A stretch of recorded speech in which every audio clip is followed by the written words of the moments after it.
देखिए, टकराव तो सरकार यही चाहती थी कि टकराव हो, लेकिन हम उसको टकराव नहीं लेने देंगे। आपने देखा भीमसेना आई है, कल भीम आर्मी भी आएगी, बसपा ने ऑलरेडी स्वागत कर दिया है।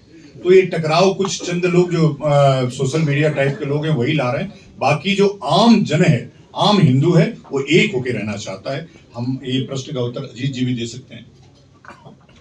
देखिए, बटोगे तो कटोगे का नारा देकर के सत्ता में स्थापित हुए और उसके बाद में आज मैं करनी सेना का राष्ट्रीय संयोजक होने के नाते एक बात मीडिया के बंधुओं के माध्यम से वहां तक पहुंचाना चाहता हूं कि जिन लोगों के बदौलत आपको 2 सीटों से लेकर पूर्ण बहुमत से सत्ता में लाए हैं, आप सत्ता में बैठते उस धनानंद की तरह कर रहे हैं कि सबसे पहले भस्मासुर की तरह कर रहे हैं कि जो लोग आपको यहाँ सत्ता में लाए सबसे पहले आप उन्हीं को भस्म करने की कोशिश कर रहे हैं। इससे न तो स्वर्ण जातियों का भला होगा और ना इन जिन जातियों के लिए बिल लाया जा रहा है, जिनको ये लालच दिया जा रहा है, उनका भी कोई भला नहीं होगा, क्योंकि ये देश एकता और अखंडता के लिए जाना जाता है।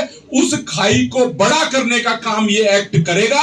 और इन छात्रों में, जिस छात्र के जीवन में उसका एक ही धर्म होता है, शिक्षा, अगर शिक्षा के मंदिरों में इस तरह का जातिवाद थोपा जाएगा तो इस देश का क्या हश्र होने वाला है आप सोच लीजिए, जिसकी शुरुआत 8 मार्च से होगी और इतना बड़ा आंदोलन होगा कि ये केंद्र सरकार हिल जाएगी और दोबारा सत्ता में नहीं आ पाएगी। हम दावे से कह रहे हैं अगर ये बिल वापस नहीं लिया तो। आपने हमारे बीच में भीमसेना के व्यक्ति भी हैं, आपके पास कोई प्रश्न होगा तो उनसे भी आप उत्तर ले सकते हैं।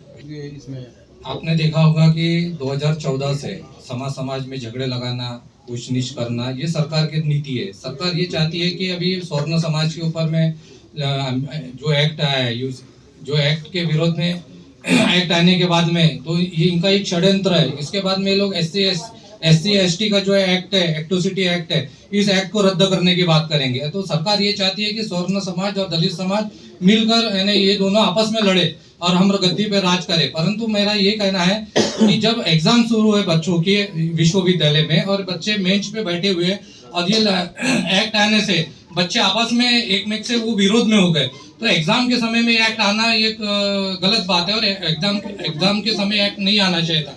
तो ये समझ में आता है कि सरकार सिर्फ बांटने का काम कर रही है और हम लोग ये चाहते हैं कि हम सब लोग मिलके इस देश को आगे बढ़ाना चाहते हैं, ऊंच नीच को खत्म करना चाहते हैं और ये एक्ट वापस होना चाहिए। और भीमसेना भी इस स्वर्ण समाज के साथ में भीमसेना भी खड़ी हुई है और हम पूरी ताकत के साथ स्वर्ण समाज के साथ रहेंगे और हम इस आंदोलन को आगे बढ़ाएंगे और ये एक्ट खत्म होने तक हम स्वर्ण समाज के साथ रहेंगे।